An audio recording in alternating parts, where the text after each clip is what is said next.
I welcome you all to this channel. जैसा आप जानते हैं, इस चैनल पर आपको इकोनॉमिक सब्जेक्ट से रिलेटेड वीडियोस मिलती हैं, जिसमें क्लास 9th, 10th, 11th और 12th सीबीएसई बोर्ड की कंप्लीट सिलेबस वीडियोस अवेलेबल होती हैं। इन सभी वीडियोस को फ्री ऑफ कॉस्ट पढ़ने के लिए आपको ये चैनल सब्सक्राइब करना है, तो आप इसे सब्सक्राइब करें और साथ में बेल आइकन का जो बटन है उसे भी दबाएं, ताकि जो भी लेटेस्ट वीडियोस इस चैनल पर अपलोड होती है वो आप तक पहुंच सके। आप अपनी जो फीडबैक है उसको भी कमेंट सेक्शन में लिखकर ज़रूर भेजें, ताकि आपकी रिक्वायरमेंट के हिसाब से कंटेंट को और बेटर किया जा सके। Thank you. I welcome you all in this class. Topic for discussion in this class is globalization and Indian economy. इस चैप्टर की इंट्रोडक्शन हम इस क्लास में डिस्कस करने जा रहे हैं. So let us start with the introduction of this chapter, and the name of the chapter is globalization and the Indian economy. तो इस चैप्टर को समझने के लिए पहले हमें यहाँ दो कॉन्सेप्ट को समझना है. एक तो है क्लोज्ड इकोनॉमी और दूसरा होता है ओपन इकोनॉमी. क्लोज्ड इकोनॉमी एक ऐसी इकोनॉमी होती है जिसका बाकी देशों के साथ कोई भी इकोनॉमिक रिलेशन नहीं होता है. यानी एक ऐसी इकोनॉमी जो दूसरे देशों के साथ किसी भी तरह का एक्सपोर्ट या import of goods and services नहीं करती है, उस इकोनॉमी को हम कहते हैं क्लोज्ड इकोनॉमी. और दूसरी इकोनॉमी जो होती है उसको हम बोलते हैं ओपन इकोनॉमी. तो ओपन इकोनॉमी एक ऐसी इकोनॉमी होती है जिसका रेस्ट ऑफ वर्ल्ड सेक्टर के साथ इकोनॉमिक रिलेशन होते हैं. यानी कई तरह के economic transactions rest of world के साथ उस इकोनॉमी के होते हैं. जैसे इंडिया है. इंडिया एक ओपन इकोनॉमी है क्योंकि इंडिया दूसरे देशों के साथ व्यापार करता है, एक्सपोर्ट इंपोर्ट करता है. कई तरह की गुड्स को एक्सपोर्ट किया जाता है, इंपोर्ट भी किया जाता है. ऐसे ही हम सर्विसेज को भी एक्सपोर्ट करते हैं, सर्विसेज को हम इंपोर्ट भी करते हैं. So there is export and import of goods and services between India and the rest of world. Therefore India is a open economy. India शुरू से ही एक ओपन इकोनॉमी रही है. यानी इंडिया का विदेशों के साथ हमेशा से ट्रेड होता रहा है. काफ़ी पुराना ये चला आया है. जब ब्रिटिश रूल जब तक इंडिया में शुरू नहीं हुआ था, जब तक ईस्ट इंडिया कंपनी इंडिया में नहीं आई थी, उससे पहले भी इंडिया का जो ट्रेड था वो दूसरे देशों के साथ होता था. इंडिया के बहुत सारे प्रोडक्ट्स थे जो वर्ल्ड रिनोन्ड थे. मतलब दुनिया भर में इंडिया का जो प्रोडक्ट थे वो मशहूर थे. और इंडिया काफ़ी एक प्रॉस्पर्स नेशन भी था. लेकिन फिर जैसा आपने पढ़ा होगा हिस्ट्री में, ईस्ट इंडिया कंपनी इंडिया में आई और उसने धीरे धीरे व्यापार करना शुरू किया इंडिया में. और बाद में उन्होंने हमारा जो एक पॉलिटिकल सिस्टम है वो भी हमारे से छीन लिया. हमारे देश पे उन्होंने राज करना शुरू किया. तो एक काफ़ी लंबा प्रोसेस ये चला और 1947 में फाइनली हमें आज़ादी मिली. और उसके बाद हमने अपने देश में इकोनॉमिक प्लानिंग करी. कई सारे 5 ईयर प्लान्स बने. हमारे देश में इंडस्ट्रियलाइजेशन पर फोकस किया गया, एग्रीकल्चर सेक्टर पर फोकस किया गया इम्प्रूवमेंट करने के लिए. और तरह तरह की इंडस्ट्रीज हमारे देश में बनाई गई.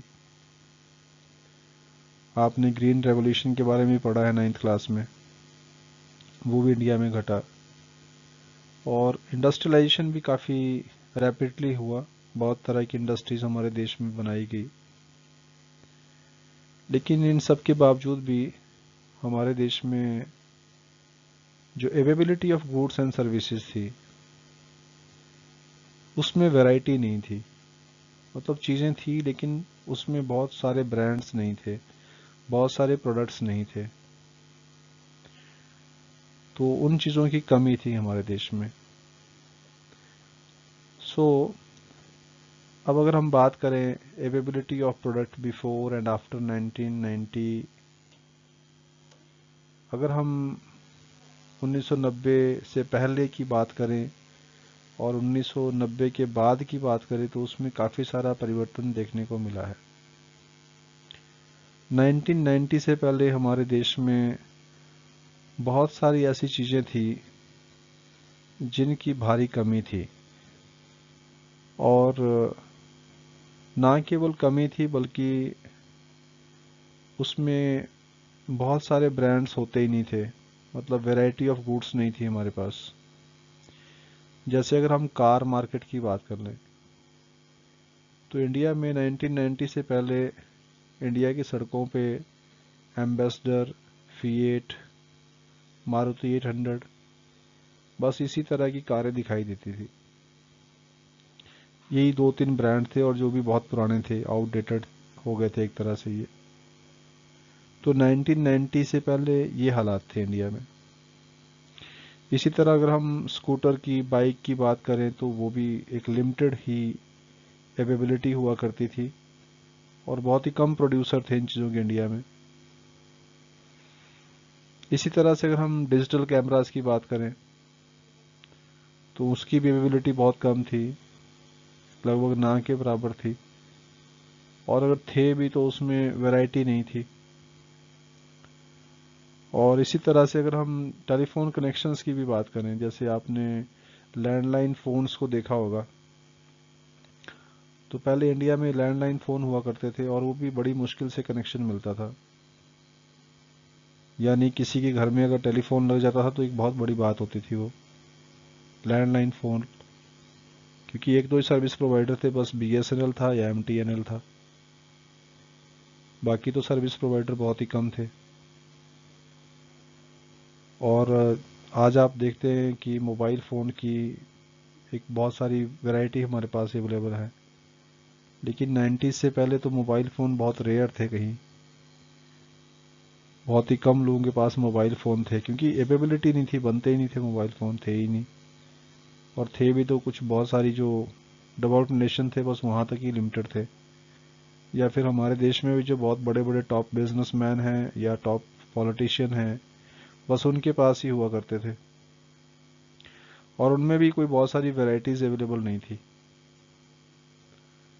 तो शुरू शुरू में जैसे नोकिया का जो ब्रांड है वो बड़ा फेमस हुआ करता था मोबाइल फ़ोन्स में, और जैसे आप आज देखते हैं कि एक कितने सारे किस्म के जो स्मार्टफोन हैं वो इंडिया में अवेलेबल हैं। तो 1990 से पहले इंडिया में जो अवेलेबिलिटी ऑफ गुड्स थी वो काफ़ी ज़्यादा लिमिटेड थी इस तरह की चीज़ों की, और साथ ही इसमें वैरायटी नहीं थी, मतलब बहुत सारे प्रोड्यूसर्स के प्रोडक्ट नहीं थे मार्केट में। इसका कारण ये था कि हमारे देश में हमने इंपोर्ट करने पर रिस्ट्रिक्शन लगाई हुई थी। हम विदेशों से कम सामान मंगाते थे और कोशिश ये होती थी कि जिन चीज़ों को हम अपने देश में बना सकते हैं उसको अपने देश में बनाएं। विदेशों से हम कम परचेजेस करते थे इंपोर्ट्स की, ताकि उस पैसे को बचाया जा सके और फिर हम फॉरेन एक्सचेंज को बचाकर उसको किसी और ज़रूरी काम में लगाएं।